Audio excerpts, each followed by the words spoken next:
श्री स्वस्थानी व्रत कथा। श्री गणेशाय नमः। श्री गणेशाय नमः। श्री सरस्वती नमः। श्री स्वस्थानी परमेश्वरे नमः। ओम एम ब्रह्मा वरुणेन्द्र रुद्र मरुत स्तुन्वन्ति दिव्यै स्तवैर्वेदै साङ्गपदक्रमोपनिषदैर् गायन्ति एम सामगा ध्यानावस्थित तद्गतेन मनसा पश्यन्ति एम योगिनो यस्यान्तं न विदु सुरासुरगणा देवाय तस्मै नमः। श्री मच्चन्दन चर्चितो ज्वलवपु शुक्लाम्बरा मल्लिका मालालम कीर्तकुण्डला प्रबील सन्मुक्ता बलिशोभिता सर्वज्ञान निदान पुस्तकधरा रुद्राक्षे मालाकरा वाग्देवी वनदाम्बुजे वसतु मे त्रैलोक्ये माता चिरं मुखं करोति वाचलं पंगुं लङ्घयेते गिरिं यत्कृपातमहं वन्दे परमानन्दमाधवं। नमो भगवते तस्मै व्यासायामिततेजसे यस्य प्रसादादाच्छामि नारायण कथामि माम। नारायणं नमस्कृत्य नरं चैव नरोत्तमं देवीं सरस्वतीं व्यासं ततो जयमुदीरयेत्। साष्टाङ्गं नमनं कृत्वा स्वस्थानीं परमेश्वरीं कथां सुधोपमां देव्या श्रुत्वा भीष्टफलं लभेत्। श्री स्वस्थानी परमेश्वरै नमो नमः। श्री स्वस्थानी व्रत कथा। श्री गणेशाय नमः। पञ्चमोध्याय। कुमारजी आज्ञा गर्नुहुन्छ, हे अगस्त्य मुनि, दक्ष प्रजापतिले 33 कोटी कन्या 33 कोटी देवतालाई कन्यादान दिई सबैलाई ज्वाइँ तुल्याई आनन्द लिइरहँदा भए। हे अगस्त्य मुनि, सतीदेवीलाई श्री महादेवले विवाह गर्नुभएको कुरा भनिसके। अब के सुन्ने इच्छा छ भन, म भन्दछु भनी कुमारले भन्दा अगस्त्य मुनि बिन्ती गर्छन्, हे कुमार, त्रिपुरासुरले कसको तपस्या गर्यो सो सब मलाई आज्ञा गर्नुहोस्। तब कुमार भन्छन्, हे मुनिवर, अघि जब महात्मा भगवान विष्णुले हिरण्यक्षलाई मार्नुभयो तब सम्पूर्ण दानवहरू अति दुखी भई खेद गर्न लागे।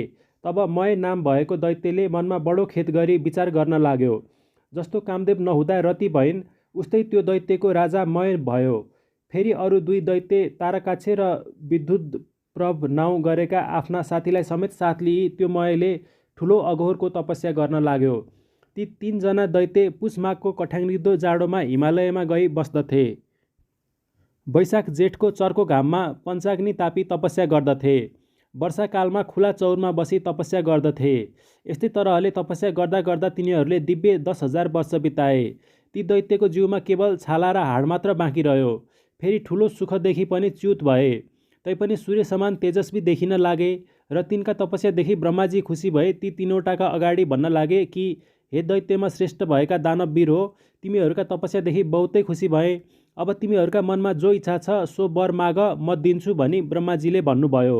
र तिनीहरूले ब्रह्माजीलाई साष्टाङ्ग दण्डवत प्रणाम गरी केवल घुँडाले मात्र भूमि स्पर्श गरी हात जोडी बिन्ती गरे कि हे ब्रह्माजी, हजुर यदि हामीदेखि प्रसन्न हुनुहुन्छ भने हामीलाई अवधियत्व वरदान दिनुहोस्। बल पराक्रम पनि ठुलो होस्। फेरि विमान समान जो सुन्दर 3वटा पुर बनाउने छु। त्यसमा मनुष्यहरूले गति नहोस्। जस्तो रितसँग हाम्रो मृत्यु नहोस्। हामी ठुला बलवान पराक्रमी हौँ। त्यस्तै वर प्रदान गर्नुहोस्। यस्ता तरहले वरदान मागेको सुनि ब्रह्मा आज्ञा गर्नुहुन्छ कि हे दानव श्रेष्ठ, त्यस्तो अवधियत्व वरदान म दिन सक्दिनँ। मृत्युको अवकाश राखी अर्को वरदान माग, म दिन्छु। यसमा अन्यथा नमान। यस्ता तरहको ब्रह्माजीबाट आज्ञा भएको वचन सुनि मय दैत्य फेरि भन्दछ कि हे प्रभु, अघि मैले बिन्ती गरे जति कुरा सब होस्। मृत्युलाई तिमीले बनाएका पुर 3वटा एक ठाउँ रहने छैनन्। जब पूर्ण 10,000 वर्ष पुग्ला तब ती 3 पुरको 1/2 निमेषभर मात्र मिलन होस्। त्यस आधा निमेषभित्रमा जो एक बाणले ती 3 पुरलाई नाश गरोस् त्यही वीर मलाई मार्नमा समर्थ होस्। यस्ता तरहका त्यस मय नामको दानवका वचन सुनि तथास्तु भनी ब्रह्माजी सत्यलोकतर्फ जानुभयो। तब त्यस मय नामको दानवले पनि जगत नाश गर्नको निमित्त आदिकल्पमा 3 पुर रचना गर्दो भयो। ती 3 पुरमा पहिलो पुर चाहिँ फलामको बनायो, दोस्रो चाँदीको बनायो र तेस्रो सुनको बनायो। ती 3 पुर आकाशमा मानव सुमेरु पर्वतका सिङ्गार जस्ता देखिन थाले। ती 3 पुर चन्द्रमाका किरण लाग्नाले अति शीतल भएका, ठाउँ ठाउँमा आँखी झ्यालहरू बनेका, घरका अटालीहरू पनि अति उचा, आँगनहरूमा पनि सुन्दर सुन्दर शिलाहरूले छोपेका, ठाउँ ठाउँ सुवर्णले मढेका, सुन्दर पुरद्वारहरू पनि तयार गराएका, मोती प्रवाल मणिहरू ठाउँ ठाउँमा राखिएका, बिजुलीको प्रकाश समान रत्नहरूको चारैतर्फ फैलिएका, चित्र विचित्र हिरा मोतीहरू जडेका, वायुका बेग लाग्नाले फरफर गरिएका, पताकाहरूले शोभित भएका, घरका पङ्क्तिहरू पनि रत्न समूहका जडाउ भई शोभायमान भएका, मार्गहरू पनि सिँगारी अति राम्रा तयार गराइएका, घरहरूमा नाना किसिमका पताका ध्वजाहरूले गरी ती 3 विमान रूपको शोभाले युक्त भएका बनाएका लाखौँ अमूल्य रत्नहरू लगाएका हजारौँ बगैँचा बनाई बिरुवाहरूमा पनि राम्रा सबैमा 6 ऋतुका फल लाएका र फुल फुलेका उत्पन्न गरायो। तलौ पनि हजारौँ किसिमका कमलहरूका फुल फुली शोभायमान भएका तयार गराउँदो भयो। यस्ता तरहले ती त्रिपुरका दैत्यहरूका घर मयूर आदि सुन्दर उत्तम लक्षणले संयुक्त भएको र पुरुषहरूका नङ लाग्नाले जसका पयोधर दूधका गोलाकार घेरामा अर्धचन्द्राकार घाउ लागेका कलश समान कुच भएका बारुणी मदिराले लाल नयन भइरहेका लज्जाले ईषत् हास्य गर्ने जसको नेत्र लोलिएका छन्, यस्ती सुन्दरी स्त्रीहरूले व्याप्त भएको त्यो त्रिपुर सहर अति मनोहर देखिन लाग्यो। यसमा जो त्रिपुरमा लोहको पुर मयले बनाएको छ त्यो तारकाव्य नामको दैत्यलाई मयले दिँदो भयो। फेरि अर्को जो चाँदीको पुर थियो सो विद्युतप्रभ नामको दैत्यलाई दियो। जो सुवर्णले बनेको अति उत्तम पुर थियो सो राजा मयले आफूलाई भनी लियो। तब त्यो त्रिपुर दैत्यपतिका मन्त्रीवर्गहरूले शोभायमान भयो।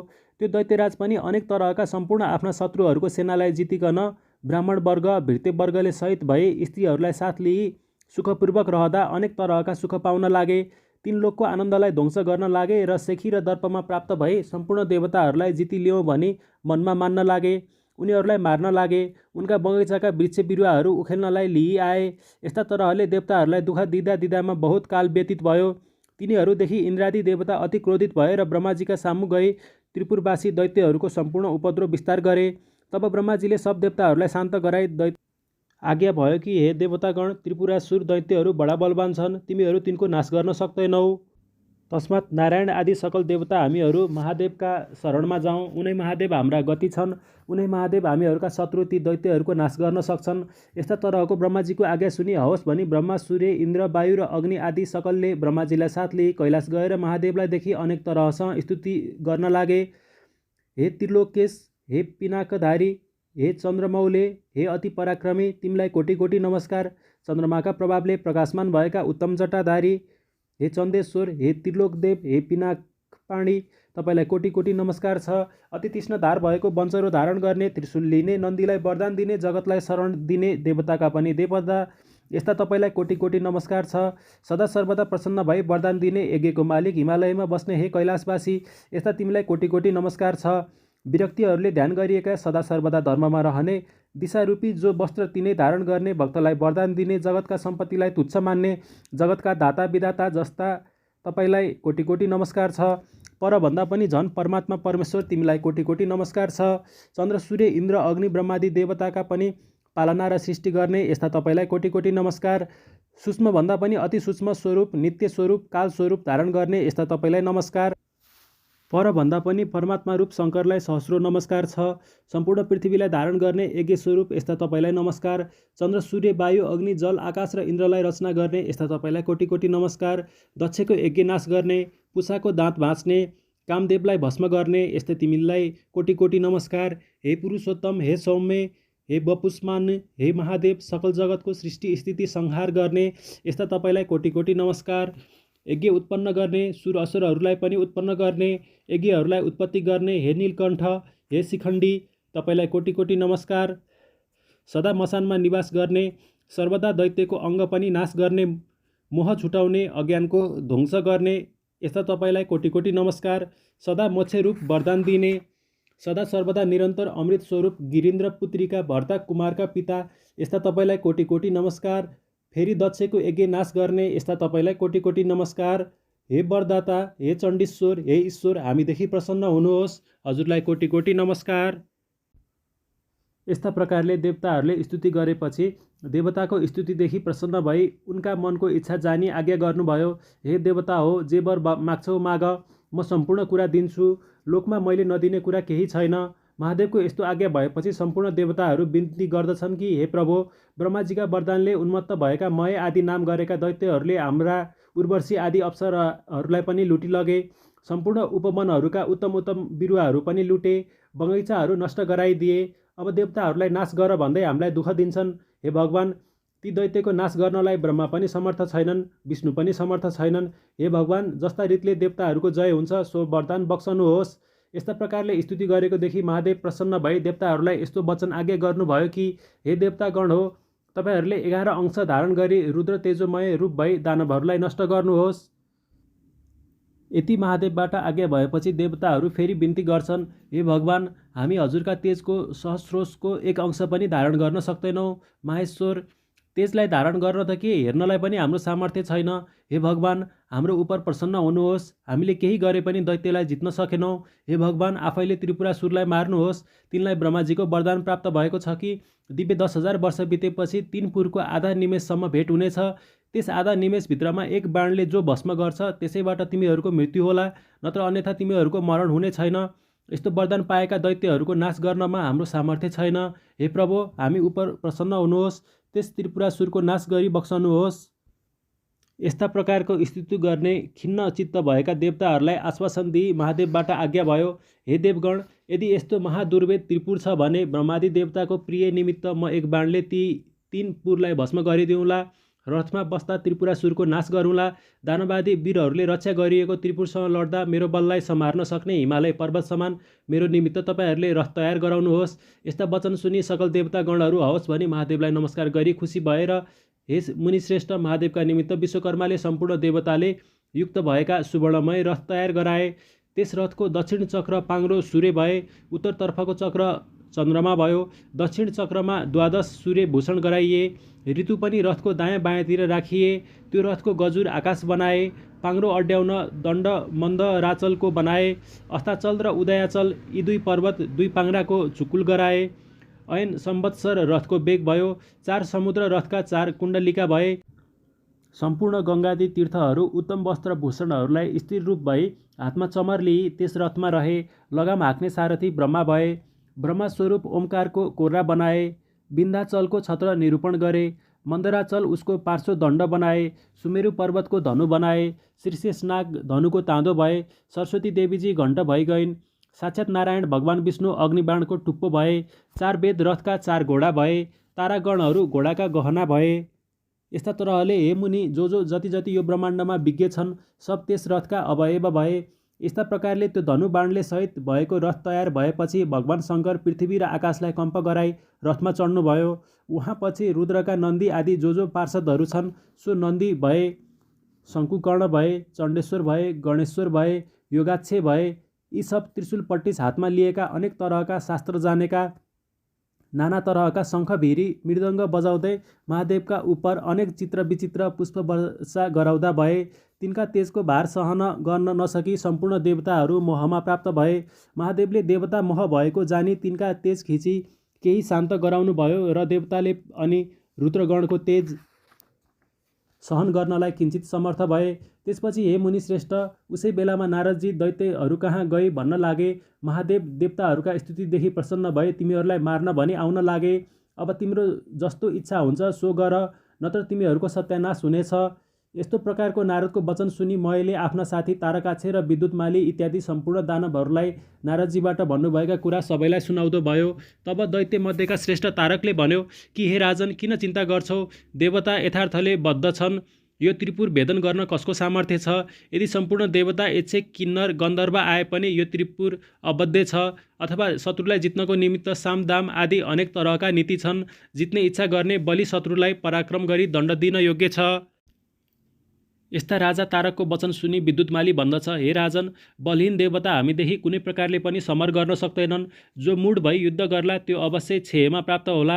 भने हे राजन, चिन्ता के को छ? लडौँ। सम्पूर्ण देवतालाई जिती लोकको इन्द्रपदजन भोग गर्नुहोस्।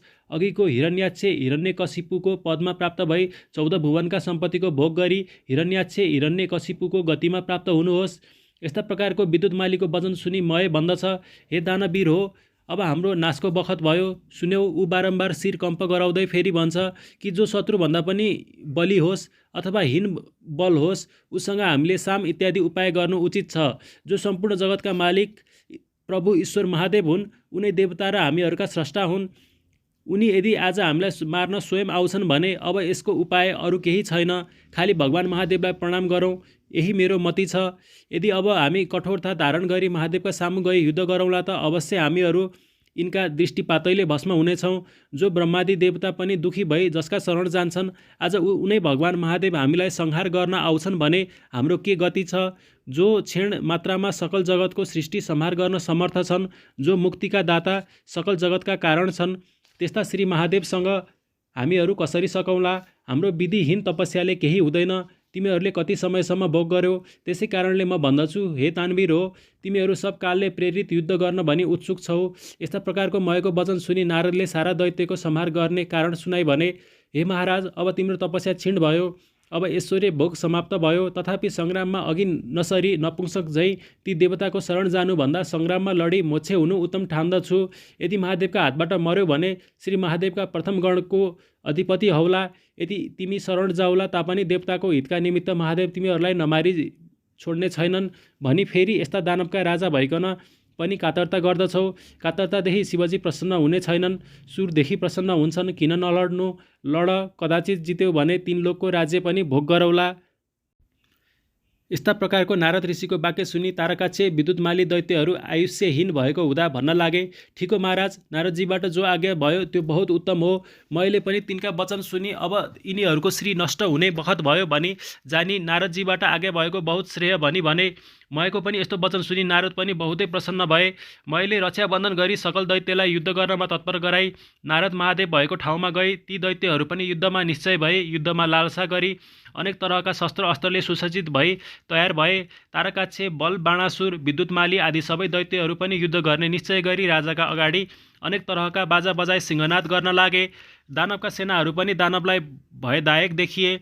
ऊ रथ आयो, लौ हेर, ऊ रथको ध्वजा देखियो। यस्तै वाक्य परस्पर आपसमा भन्न लागे। भय शोकलाई त्याग गरी कम्पित मुख गरी नाना तरह शस्त्र अस्त्र लिई युद्ध निश्चय गरी जस्तै पशु अग्निका समीप जान्छ त्यस्तै ती काल चोदित त्रिपुरवासित दैत्यहरू शिवरथ कहिले आइपुग्छ भनी हेर्न लागे। तब पश्चिम सागरका गिरो भागमा रहेका अनेक प्रकारका पताकादिले शोभित मानव सुमेरु पर्वत सदृश्य त्रिपुर देखिन लाग्यो। नन्दीश्वर आदि गणहरूले सिंहनाद गर्न लागे। दानवहरू पनि युद्ध निमित्त निस्के। चण्डेश्वर पनि बडो दीप्तिमान कुठार लिएका प्रचण्ड मुख बनाई प्रमथादि गणका अगाडि उपस्थित भए। फेरि देदीप्यमान त्रिशूल हातमा लिई शिवतुल्य पराक्रम गर्दै आए। गणका अधिपति शङ्कुनायक पनि मुसल हातमा लिई उनका पार्श्वमा गई खडा भए। नन्दी, भृङ्गी, वीरभद्र आदि अनेक गण वज्र, त्रिशूल, गदा, परिद लिई युद्धका निमित्त अग्रसर भए। दैत्यगण पनि महादेवको रथ आएको देखि युद्ध गर्न भनी अनेक प्रकारका दिव्य आयुध हातमा लिई निस्के र गणहरूसँग युद्ध गर्न लागे। अति क्रोध पनि गर्न लागे। तब महादेवले त्रिपुरलाई दग्ध भए जस्तै देखि हाँस्य गर्दै लड्नलाई स्थित भए र ठुलो सिंहनाद गरी युद्ध गर्न लागे। नन्दी पनि महाबली दैत्यगणसँग युद्ध गर्न लागे। भृङ्गीले पनि 10 बाण छोडी विभूत प्रभलाई भेदन गरे। राता आँखा पारी शिलाले ठोक्दा पनि त्यसलाई केही गर्न सकेनन्। तब श्रृङ्गी र रिठीले विद्युत प्रभका पृष्ठदेशमा प्रहार गरे। तब उसले पनि शूलले पूर्ण फुङ्कारले भृङ्गी र रिठीलाई प्रहार गर्यो, जसको वेदना सहन नसकी भृङ्गी र रिठी त्यहाँबाट पलायमान भए। जब यस दैत्यराजले यिनीहरूलाई जित्यो तब गणनायक गणेशका काँधमा 1000 बाण छोडी वध गर्यो।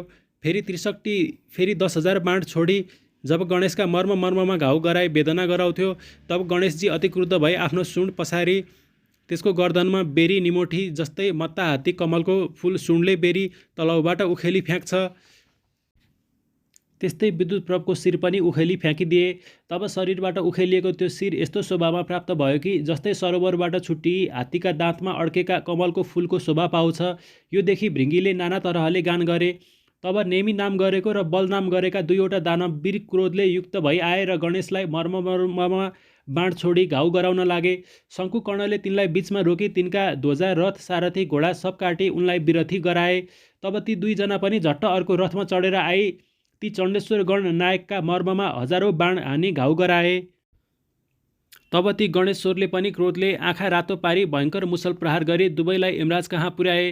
त्यहाँ उपरान्त ठुला दैत्यहरू जो त्रिपुरवासी थिए सब क्रुद्ध भई बराबर समूहका समूह निस्केर नाना तरहका नारा, वज्र, त्रिशूल, कुठार लिएर महादेवका गणमाथि झम्टी महाघोर युद्ध गर्न लागे। शिवगणहरू पनि शिवका आज्ञा पाएका हुँदा जस्तै उन्मत्त केसरी मृगहरूलाई भड्काउँछ त्यस्तै गरी दानव दैत्यका सैन्यलाई भड्काई बारम्बार छिन्न भिन्न गरी मार्न लागे। दैत्यहरूमा कसैका शिर छैनन्, कसैका गिण छैनन्। यस्तै रीतले नाश हुन लागे। रगत बही नदी बहे झैँ भयो। वायुका बेग लाग्नाले छिन्न भिन्न भएका मेघ समान र वज्रका तोड लागेर चूर्ण भएका पर्वतहरूका शिखर झैँ गिर्दै सब दैत्यहरू पश्चिम समुद्रमा पर्न लागे। जब नेमिका नाम र बल नामका दैत्यहरूलाई शङ्कुकर्णले मारे भन्ने दैत्यहरूले सुने तब अति क्रोध भई तारक नामको दैत्य पुरदेखि निस्की गणनायकहरूमाथि झम्ट्यो र अनेक तरहसँग बाणवृष्टि गर्यो। तब गणनायक शङ्कुकर्णले पनि त्यस महाबली दैत्य पनि केही गिर्ला भने जस्तो भयो। तब फेरि त्यस दैत्यलाई भाला प्रहार गरे। तब त्यो तारक दैत्य पनि रिसले भूमिबाट उठी चक्रले प्रहार गर्यो। तब गणेश्वरले शङ्कुकर्णले पनि मुड्कीले नै अति वेदना हुने गरी त्यसलाई हाने। शङ्कुकर्णको मुड्की खाएपछि मूर्छा भई भूमिमा ढल्यो र श्रेष्ठ आयुधलाई त्याग्दो भयो। तब त्यो दैत्यराज महाक्रोधले रिसलाई त्याग्न नसकी मुड्कीको वेदना सहन नसकी मृत्युवरण गर्यो। यस्तो प्रकारसँग त्यसलाई गिरेको देखि दानवहरूले उठाई मयका भवनमा लिई सारा वृत्तान्त बताई अनेक तरहसँग विलाप गर्न लागे। तब ती रुन लागेका दानवहरूलाई सम्झाई भने कि मेरो घरमा अमृतको कुण्ड छ, त्यसैमा दैत्यहरूलाई चोबी बचाऊ। तब ती दैत्यहरूले हुन्छ भनी प्रसन्न भई अमृतमा चोबी दैत्यपति तारकासुरलाई बिउताए।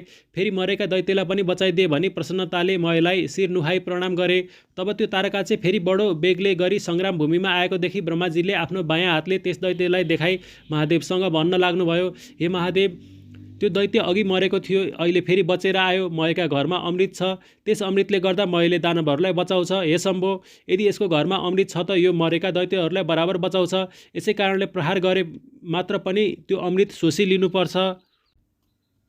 यस्ता प्रकारका वचन सुनि बाण प्रहार गरी अमृतलाई शोषी लिए र फेरि ब्रह्माजी बिन्ती गर्नुहुन्छ, हे देवेश, अब त्यो सर ग्रहण होस्। मैले त्रिपुर दैत्यहरूसँगको लडाइँ खुब देखेँ। लड्दा लड्दा आज पूर्ण 10,000 वर्ष व्यतीत भइसक्यो, तैपनि त्रिपुरको क्षय भएन। अब त्यो बाण चाँडो छोड्नुहोस्, तब शत्रु नाश होलान्।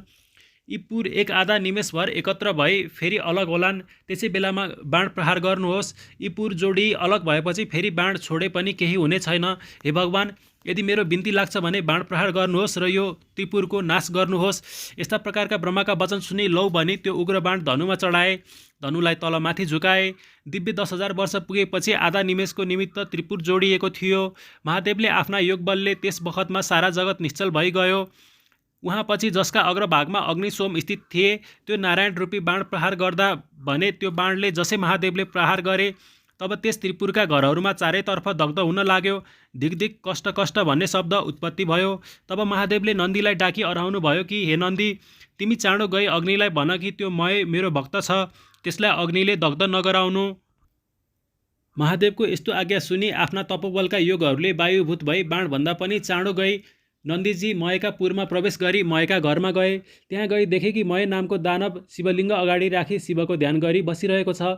तब नन्दी उसलाई आह्वान गरे तिमीलाई अग्निले जलाउने छैन भने र मयले ती गणराजलाई पनि नमस्कार गरे। उसै बेला अग्नि पनि त्यहाँ आइपुगे र अग्निलाई नन्दीले महादेवको आज्ञा सुनाइदिए। तब अग्निले मयलाई भने कि अब यहाँबाट तिमी चाँडो पुर छोडी निस्क। मयले पनि हवस् भनी सुवर्णमय शिवलिङ्ग लिई पातालमा तत्काल गए। नन्दीले पनि फर्की सम्पूर्ण विस्तार महादेवसँग बिन्ती गरे र त्यहाँ पछि त्रिपुर भस्म हुन लाग्यो। त्यसको वेदी र गृह सब नष्ट भई अनेक दानवहरूले रोए कराएको शब्द सुनिन लाग्यो। वस्त्र खुस्केका स्त्रीहरूले पनि निस्की कराएको शब्द सुनिन लाग्यो। झ्याल विमान अटालीहरूमा रहेका पहेँला र उच्च स्तन भएका मदले विह्वल नेत्र भएका आफ्ना पतिहरूका प्रिय भएका स्त्रीहरू अग्निबाणले भयभीत भई घर घरमा यत्रतत्र दगुर्न लागेको देखिन थाल्यो। जस्तै पर्वतमा स्थित किन्नरहरू व्याकुल हुन्छन्, त्यस्तै कोही आफ्ना आफ्ना पतिलाई आकुल भई अङ्कमाल गर्न लागे, कोही भाग्न लागे। शेष दानव पनि आफ्ना आफ्ना स्त्रीहरूलाई बोकी त्रिपुरदेखि भाग्न लागे। शिव भक्तिले हीन सम्पूर्ण भूषणहरूले हीन देख्नमा पर्वताकार दैत्यहरू सागरमा खस्न लागेका देखिन लागे। जो स्त्रीगण आकुल भई समुद्रमा खसेथे, जो दानव गिरेथे, तिनलाई अनेक तरहका जल जन्तुले भक्षण गर्न लागे। आफ्ना पतिलाई देखि आकुल भई विलाप गर्दै अग्निमा प्रवेश गरी डढी मरेका पनि देखिन लागे। रतिको अन्त्यमा खेदित भएका फेरि कामले गरी प्रियाका साथमा जाउँ भन्ने इच्छा गर्ने भएका दानवहरू भार्याले सहित भई डढी धेरै भस्म भए। कोही समुद्रमा डुबी जलजन्तुको आहार भए, कोही त्यसै पिल्सी प्राणहीन भए। यस्ता प्रकारसँग त्यस विष्णु अग्नि सोममय बाणले त्रिपुरको भस्म गराइदिएर त्यो सम्पूर्ण त्रिपुरलाई सागरमा डुबाई फेरि त्यो बाण शिवजीका हातमा प्राप्त भयो। यस्ता प्रकारले त्रिपुर डढेपछि ब्रह्मादि सब देवता आफ्ना आफ्ना अधिकारमा प्राप्त भए शिवजीलाई प्रणाम गरी स्तुति गर्न लागे। हे भगवान्, यो जो रौद्र कर्म आज हजुरले गरिलिनुभयो, यस्तो अरू कसैले गर्न सक्दैन। आज हजुरले दैत्य मारी त्रिपुर भस्म गर्नुभयो। हे महादेव, हाम्रो आपत्ति हर्नुभयो। सर्वत्र सदा स्थिर रहने यस्ता तिमीलाई नमस्कार छ। ती महादेवको पनि देवताहरू उपर आज्ञा भयो। हे देवता हो, तिमीहरूलाई सदा पुत्रवत पालना गर्नुपर्छ। आज शत्रु मर्नाले तिमीहरूको अभिलाषा पूर्ण भयो। अब तिमीहरू प्रसन्न भई आफ्ना आफ्ना आश्रममा जाऊ। यस्ता आज्ञा महादेवको भएपछि प्रणाम गरी सम्पूर्ण देवताहरू आफ्ना आफ्ना आश्रममा गए। देवताहरू गएपछि साध्यहरूदेखि पूजित भई नन्दी भृङ्गी भूत प्रेतसहित भई महादेव पनि कैलाश पाल्नुभयो। हे मुनि, यो कसैले वर्णन गर्न नसक्ने त्रिपुरदाह मैले वर्णन गरेँ। जो शिवभक्त मनुष्य प्रसन्न भई पवित्र भई यसको पाठ गर्ला, त्यो पापदेखि रहित भई अन्त्यमा देवता भई स्वर्गमा जन्म लेला। ओम उपनयतु मंगल ओ सकल जगन मंगलालय श्रीमान दिनकर किरण निबोधित नवनलिन दलनिवेक्षण श्रीकृष्ण काले बर्खतु पर्जन्ये पृथ्वी सस्यशालिनी देशोऽयं क्षोभरहितो ब्राह्मणा सन्तु निर्भया अपुत्रा पुत्रिण सन्तु पौत्रिण निर्धना सधना सन्तु जीवन्तु सर्वदां शतम्। तत्रैव गंगा यमुना च तत्र गोदावरी सिन्धु सरस्वती च तीर्थानि सर्वाणि वसन्ति तत्र यत्राच्युतो दारकथा प्रसंग या कुन्देन्दु तुषारहार धवला या शुभवस्त्रावृता या वीणा वरदंड मंडितकरा या श्वेतपद्मासना या ब्रह्माच्युत शंकर प्रभृति भीर्देवै सदा वंदिता सा मां पातु सरस्वती भगवती निशेषजाड्यापहा कायेन वाचा मनसेन्द्रियैर्वा बुद्ध्यात्मना वा नुसृते प्रकृति स्वभावात् करोमि यद्यत् सकलं परस्मै नारायणायेति समर्पयेत् अनन्ये चेतसा भक्त्या श्रुतं यच्च कथामृतं समर्पयामि तत्सर्वं स्वस्थानीं परमेश्वरीम्। इति श्री पञ्चमोऽध्याय सम्पूर्णम्। श्री स्वस्थानी व्रत कथाका बाँकी कथाहरू सुन्नको लागि हाम्रो च्यानललाई सब्स्क्राइब गर्नुहुन अनुरोध गर्दछौँ।